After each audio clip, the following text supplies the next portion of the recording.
بسم اللہ الرحمن الرحیم۔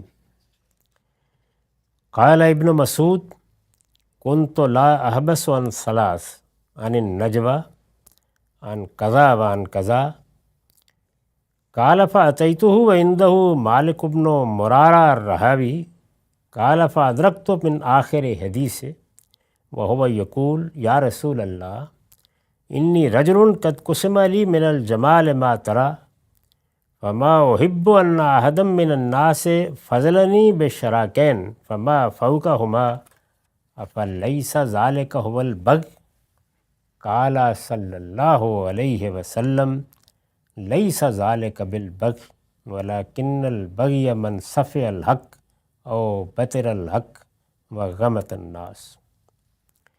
یہ روایت مسند احمد سے لی گئی ہے، اس کا رقم ہے 4058۔ ترجمہ ہے ابن مسعود رضی اللہ عنہ کا بیان ہے کہ مجھے 3 چیزوں سے روکا نہیں جاتا تھا، سرگوشی کے موقع پر رسول اللہ صلی اللہ علیہ وسلم کے ہاں آنے سے اور فلاں چیز سے۔ انہوں نے ظاہر ہے کہ بیان کیا ہوگا، یہ راوی اس کو بھول گئے ہیں۔ سرگوشی کے موقع پر رسول اللہ صلی اللہ علیہ وسلم کے ہاں آنے سے ایک بات بیان ہو گئی ہے۔ اس کا مطلب کیا ہے؟ مطلب یہ ہے کہ اگر وہ کبھی جاتے اور جا کر کہتے کہ یا رسول اللہ میں تنہا ملنا چاہتا ہوں، علیحدگی میں کوئی بات کرنا چاہتا ہوں، تو فرمایا کہ مجھے کبھی انکار نہیں کیا جاتا تھا۔ یہ ظاہر ہے کہ بڑی غیر معمولی بات ہے کہ آپ صبح و شام میں جب بھی ضرورت محسوس کریں الگ سے مل لیں۔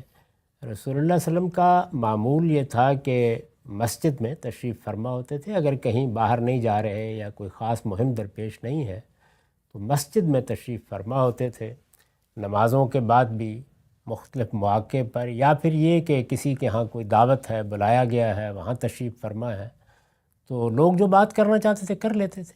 مجالس میں باتیں ہوتی رہتی تھیں، کوئی چیز پوچھ لی، ایسے ہی جمعہ کا خطبہ ہے اس کے بعد لوگ مل لیے ہیں۔ لیکن یہ کہ آپ تنہائی میں ملیں اور جب چاہیں مل لیں تو یہ شرف کم لوگوں کو حاصل ہوتا تھا، یعنی کوئی رکاوٹ تو نہیں تھی، لیکن یہ اپنا یہ خاص پہلو بیان کرتے ہیں کہ میرے لیے تو گویا عنایت ہی عنایت تھی۔ اس کا یہ مطلب نہیں کہ باقیوں کو روک دیا جاتا تھا، وہ تو قرآن میں زیر بحث آیا ہے کہ جس وقت منافقین نے اس کو بہانہ بنا لیا اور وہ جا کے علیحدگی میں حضور سے ملتے اور پھر طرح طرح کی باتیں آ کے پھیلانا شروع کر دیں کہ انہوں نے تو یہ فرمایا تھا اور فلاں کے بارے میں یہ بات کہی تھی، اس سے فتنے پیدا ہونا شروع ہوئے، تو تب اللہ تعالیٰ نے قرآن میں بیان کیا ہے کہ یہ کہا گیا کہ اب جو ملنے کے لیے آنا چاہے گا اس کو پہلے اللہ کی راہ میں کچھ خرچ کرنا ہوگا۔ تو وہ قرآن میں بیان ہوا ہے اور یہ حکم دیا گیا، پھر اس کے بعد تنبیہ ہو گئی تو حکم اٹھا دیا گیا، ختم کر دیا گیا۔ دونوں باتیں قرآن نے خود واضح کر دی ہیں، بیان کر دی ہیں۔ تو یہ کہتے ہیں کہ مجھے کبھی روکا نہیں گیا، یعنی میرے لیے یہ خاص بات تھی۔ حضور کے بڑے پرانے ساتھیوں میں سے ہیں، بڑی غیر معمولی ان کی حیثیت ہے اور السابقون الاولون میں سے حضرت عبداللہ بن مسعود۔ چنانچہ ایک دن یہ کہتے ہیں کہ چونکہ میرے لیے تو یہ کوئی مسئلہ نہیں تھا، میں جب چاہتا تھا مل لیتا تھا۔ چنانچہ ایک دن میں آپ کی خدمت میں حاضر ہوا تو مالک بن مرارہ رہاوی رضی اللہ عنہ آپ کے پاس بیٹھے ہوئے تھے۔ میں پہنچا تو اپنی بات کے آخر میں وہ کہہ رہے تھے، یعنی اب یہ کیا ہے کہ آپ داخل ہوئے، حضور سے اس سے پہلے کوئی تنہائی میں صاحب مل رہے تھے، کوئی بات کر رہے تھے، فرماتے ہیں مجھے بھی اجازت دے دی گئی، میں اندر داخل ہوا تو پہلے کیا بات چل رہی تھی وہ تو نہیں مجھے معلوم، لیکن جہاں سے میں نے سنا وہ یہ بات ہو رہی تھی۔ میں پہنچا تو اپنی بات کے آخر میں وہ کہہ رہے تھے یا رسول اللہ میں وہ شخص ہوں کہ اللہ نے جو حسن و جمال مجھے عطا فرمایا ہے وہ آپ دیکھ ہی رہے ہیں، یعنی وہ اپنے بارے میں یہ کہہ رہے تھے کہ پروردگار نے جو حسن، جو خوبصورتی مجھے دی ہے وہ آپ دیکھ ہی رہے ہیں، لہٰذا میں نہیں چاہتا، اب یہ کہ اگلا جملہ کیا خطرناک جملہ ہے، لہٰذا میں نہیں چاہتا کہ کوئی شخص اس میں مجھ سے 2-4 تسمے بھی آگے بڑھے، یعنی صرف یہی نہیں کہ حسن ہے، جمال ہے، اس سے آگے بڑھ کر مجھ سے یہ برداشت بھی نہیں ہوتا کہ کوئی مجھ سے زیادہ حسین، یہ دیکھیے انسانی فطرت کس طریقے سے اپنا اظہار کرتی ہے. صحابی ہیں مالک بن مرارہ. یا رسول اللہ میں وہ شخص ہوں کہ اللہ نے جو حسن و جمال مجھے عطا فرمایا ہے وہ آپ دیکھ ہی رہے ہیں، لہٰذا میں نہیں چاہتا کہ کوئی شخص اس میں مجھ سے 2-4 تسمے بھی آگے بڑھے. یہ انہوں نے پہلے اپنے بارے میں جو ظاہر ہے بیان کیا، پھر جو باطن ہے اس کو بھی بیان کر دیا. حضور کے سامنے ساری بات رکھتی. ظاہر آپ دیکھ رہے ہیں کہ میرا حسن جمال خوبصورتی کیا ہے، باطن یہ ہے کہ صرف یہی نہیں کہ میں حسین و جمیل ہوں اور اپنے حسن و جمال کا شعور رکھتا ہوں، مجھ سے یہ برداشت بھی نہیں ہوتا کہ کوئی مجھ سے زیادہ حسین ہو. تو یہ میری صورتحال ہے. تو انہوں نے پوچھا کیا یہی تکبر اور سرکشی نہیں ہے؟ یعنی انہیں اپنے بارے میں یہ خیال ہوا کہ ہمارے دین میں تو سب سے بڑا گناہ تکبر ہے، سب سے بڑی گناہ کی چیز سرکشی ہے. تو یہ جو میرے اندر یہ احساس ہے یا میں اپنے بارے میں یہ محسوس کرتا ہوں، تو یہ میں اس کی زد میں نہیں آ رہا. یہ وہ پوچھنے کے لیے آئے کیا یہی تکبر اور سرکشی نہیں ہے؟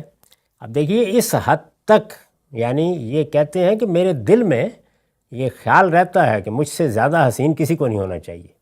اللہ تعالیٰ کی یہ عنایت صرف مجھ تک ہی رہنی چاہیے. آپ نے فرمایا نہیں، یہ بھی سرکشی نہیں ہے اور یہ بھی تکبر نہیں ہے، یہ بھی نہیں ہے. فرمایا نہیں، لیس ذالک بالبغی، یہ بھی انسانی نفسیات کا ذرا ادنا ظہور ہے، بس اس سے زیادہ کچھ نہیں ہے، یہ بھی سرکشی نہیں ہے. آپ نے فرمایا نہیں، یہ تکبر نہیں ہے. تکبر تو یہ ہے کہ آدمی حق کے مقابلے میں جہالت دکھائے، یا فرمایا کہ سرکشی اختیار کر لے اور دوسروں کو حقیر سمجھے. وہی جو اس سے پیچھے مضمون چلا آ رہا ہے اسی کو یہاں ذرا دوسرے لفظوں میں رسول اللہ صلی اللہ علیہ وسلم نے بیان کر دیا. یعنی اس سے پیچھے جو روایتیں، اس باب کی روایتیں زیر بحث رہی ہیں، ان میں تکبر ہی کی تعریف کی ہے حضور نے کہ تکبر کیا چیز ہوتی ہے. تو دو ہی باتیں فرمائیں. ایک یہ کہ آپ کے سامنے کوئی حق آ جائے اور انسان اکڑ جائے، یہ وہی چیز ہے جس کو اللہ تعالیٰ نے بھی سب سے بڑا جرم قرار دیا ہے. یعنی انسان سچا طالب علم بن کے رہے کسی مرحلے پر، کسی قدم پر، کسی بحث میں. اور میں یہ عرض کرتا ہوں کہ جس طرح انہوں نے اپنے باطن کی یہ کمزوری بیان کر دی ہے اللہ کے پیغمبر کے سامنے کہ مجھ سے برداشت نہیں ہوتا کہ مجھ سے زیادہ کوئی حسین ہو، یہ چیز مجھے گراں گزرتی ہے. اسی طریقے سے ایسا ہو سکتا ہے کہ کسی بحث کے موقع پر انسان کے اوپر شیطان کا حملہ ہو جاتا ہے تو وہ بات نہیں مانتا یا ضد کر بیٹھتا ہے. لیکن یہ اگر کسی ہیجان کی کیفیت میں ہو گیا جس کو قرآن نے کہا یا ملون السوء بجہالہ، تو پھر تو چلیے قابل معافی ہے. لیکن یہ اگر وتیرہ بن جائے یا روش بن جائے یا رویہ بن جائے اور باہر جا کے بھی آدمی کو، گھر میں سو کر بھی آدمی کو احساس نہ ہو کہ یہ میں کیا کر بیٹھا ہوں، تو پھر یہ بدترین جرم ہے. تو فرمایا کہ حق کے مقابلے میں آدمی یہ رویہ اختیار کرے اور دوسروں کو حقیر سمجھے. یہ اندازہ کر لیجئے کہ حسن میں برتری ہے، اقتدار میں برتری ہے، دولت میں برتری ہے، علم میں برتری ہے، تو یہ حقارت اگر دوسروں کے لیے پیدا ہو گئی ہے، ان کے یہاں مسابقت ہے، حقارت نہیں ہے، حقارت اگر پیدا ہو گئی ہے تو پھر یہ سمجھ لیجئے کہ آدمی مارا گیا. پھر اس طرح کے لوگ ہیں جن کے لیے تباہی اور بربادی ہے. اس میں نے وہ تبصرہ کر دیا ہے نیچے حواشی میں کہ نبی صلی اللہ علیہ وسلم کا یہ جواب آپ نے دیا ہے سوال کے لحاظ سے. سوال کیا تھا؟ سرکشی کیا ہے. ورنہ مالک بن مرارہ نے اپنا جو رویہ بیان کیا ہے وہ بھی بظاہر کچھ مستحسن معلوم نہیں ہوتا، وہ رویہ بھی ایسا نہیں ہے. آپ نے اس پر کوئی تبصرہ کرنا اس موقع پر پسند نہیں فرمایا، کچھ نہیں کہا آپ نے، بس اتنا بتا دیا ہے کہ اس رویے میں جو خرابی ہے وہ بات کا مسئلہ ہے، لیکن یہ تکبر اور سرکشی نہیں. وآخر دعوانا الحمدللہ رب العالمین.